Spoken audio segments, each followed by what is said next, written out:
ചൈനയിലേക്ക് പോവുകയാണ്. ചൈനയിലെ ഒരു വെള്ളച്ചാട്ടം കാണാനാണ് പോകുന്നത്. അപ്പോൾ ആ വെള്ളച്ചാട്ടം നല്ല മനോഹരമായ ഒരു ടൂറിസ്റ്റ് സ്ഥലമൊക്കെയാണ്. അപ്പോൾ ആ മനോഹര കാര്യങ്ങളൊന്നുമല്ല പറയാൻ പോകുന്നത്. ശരിക്കും അവിടുത്തെ അധികൃതരൊക്കെ വിനോദസഞ്ചാരികളോട് കാണിച്ചൊരു ചതിയെക്കുറിച്ചാണ് പറയാൻ പോകുന്നത്.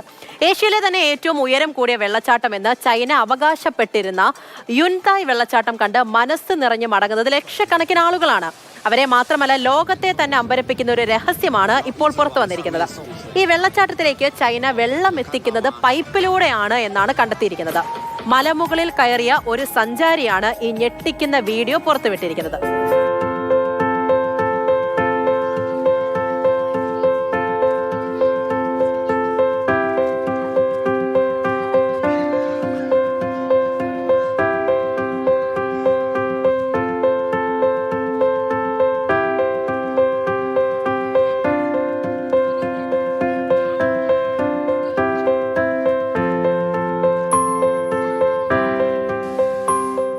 കാർത്തിക മഠത്തിലാണ് നമ്മുടെ കൂടെ ഉള്ളത്. കാർത്തിക, കാണാനൊക്കെ മനോഹരമാണ്. ഇപ്പോൾ ഈ കൃത്രിമമായിട്ടൊക്കെ ഓരോ നിർമ്മിതികളൊക്കെ കൊണ്ടുവരിക എന്ന് പറയുന്നത് വിനോദസഞ്ചാര മേഖലയൊക്കെ സംബന്ധിച്ച് അത് പുതിയ കാര്യമൊന്നുമല്ല.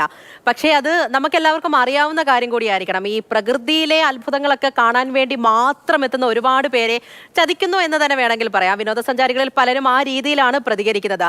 എന്തിനു വേണ്ടിയാണ് ഇങ്ങനെ പൈപ്പിലൂടെ വെള്ളം എത്തിക്കുന്നത്? ഈ വിവരം പുറത്തു വന്നതിന് ശേഷമെങ്കിലും അധികൃതർ ഇതുമായി ബന്ധപ്പെട്ട് എന്തെങ്കിലും സംസാരിച്ചിട്ടുണ്ടോ? പൂജ, ഈ ചൈനയെക്കുറിച്ച് നമ്മൾ പറയുന്ന സമയത്ത് നമ്മൾ പറയാറുണ്ടോ ചൈനയല്ലേ, അത് ഡ്യൂപ്ലിക്കേറ്റ് ആയിരിക്കും എന്നുള്ള കാര്യം. പൊതുവെ എല്ലാ വസ്തുക്കളും അങ്ങനെ തന്നെയാണ്. കാരണം ഒറിജിനലിലെ വെല്ലുന്ന ഡ്യൂപ്ലിക്കേറ്റ് ഐറ്റംസ് ആണ് അവർ മോസ്റ്റ്ലി പുറത്ത് കൊണ്ടുവരാറ്. അതുപോലെ ആ ഒരു പറച്ചിലിനെ അന്വർത്ഥമാക്കുന്ന രീതിയിലുള്ള ഒരു കാഴ്ചയാണ് ഇപ്പോൾ സോഷ്യൽ മീഡിയയിൽ വൈറലായിക്കൊണ്ടിരിക്കുന്നത്.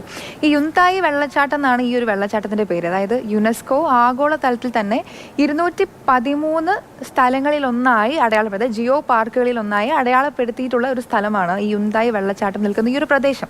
അപ്പോൾ ആ വെള്ളച്ചാട്ടം കാണാൻ വേണ്ടി ഒരുപാട് ആളുകൾ വരാറുണ്ട്. കാരണം നമ്മൾ ദൃശ്യത്തിൽ തന്നെ വ്യക്തമാണ്, അതിമനോഹരമായ ഒരു വെള്ളച്ചാട്ടം.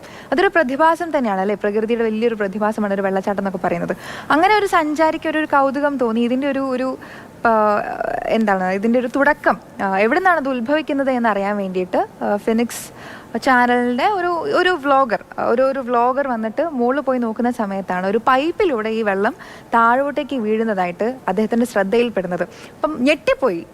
നമ്മളാണെങ്കിലും ഞെട്ടിപ്പോയില്ലേ, കാരണം താഴേന്ന് കാണുന്ന സമയത്ത് അതിമനോഹരമായ ഒരു വെള്ളച്ചാട്ടം, പക്ഷേ അതിൻ്റെ ഉത്ഭവം എന്ന് പറയുന്നത് ഒരു ചെറിയ പൈപ്പിലൂടെയാണ് അത് താഴോട്ടേക്ക് പതിക്കുന്നത്.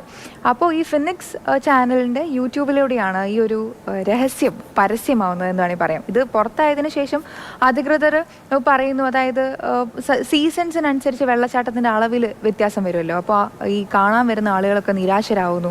അപ്പോൾ അവരുടെ നിരാശ മാറ്റാൻ വേണ്ടിയിട്ടാണ് നമ്മൾ പൈപ്പിലൂടെ വെള്ളം മുകളിൽ എത്തിക്കുന്നതെന്ന് പറയുന്നു. ചില ആൾക്കാർ പറയുന്നു ചൈനയിലെ പല വെള്ളച്ചാട്ടവും ഇതുപോലെ കൃത്രിമമായി സൃഷ്ടിച്ചതാണ് എന്നുള്ളത്.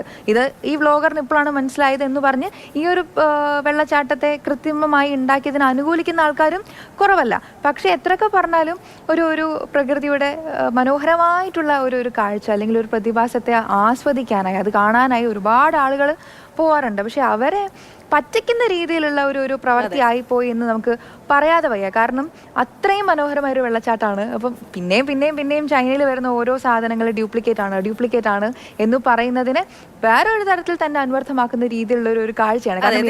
എന്തായാലും ഈ പൈപ്പിൽ കൂടിയാണ് ഇങ്ങനെ വെള്ളം എത്തിച്ച വെള്ളച്ചാട്ടം ഇങ്ങനെ ഒഴുക്കുന്നത് എന്ന് പറയുമ്പോൾ അത് നേരത്തെ പറഞ്ഞിരുന്നെങ്കിൽ കുറച്ചും കൂടി കൗതുകം ഉണ്ടായേനെ. ചിലപ്പോൾ ഈ വരുന്ന ആൾക്കാരെക്കാട്ടിലും കൂടുതൽ ആൾക്കാർ വീണ്ടും അവിടേക്ക് എത്തിയേനെ. കാരണം കൗതുകം നിറഞ്ഞ ഒരു കാര്യമാണല്ലോ, അതിങ്ങനെ മറച്ചു വെക്കേണ്ട ഒരു കാര്യമില്ലായിരുന്നു എന്നുകൂടി ഒന്ന് പറയുകയാണ്. ശരി കാർത്തിക.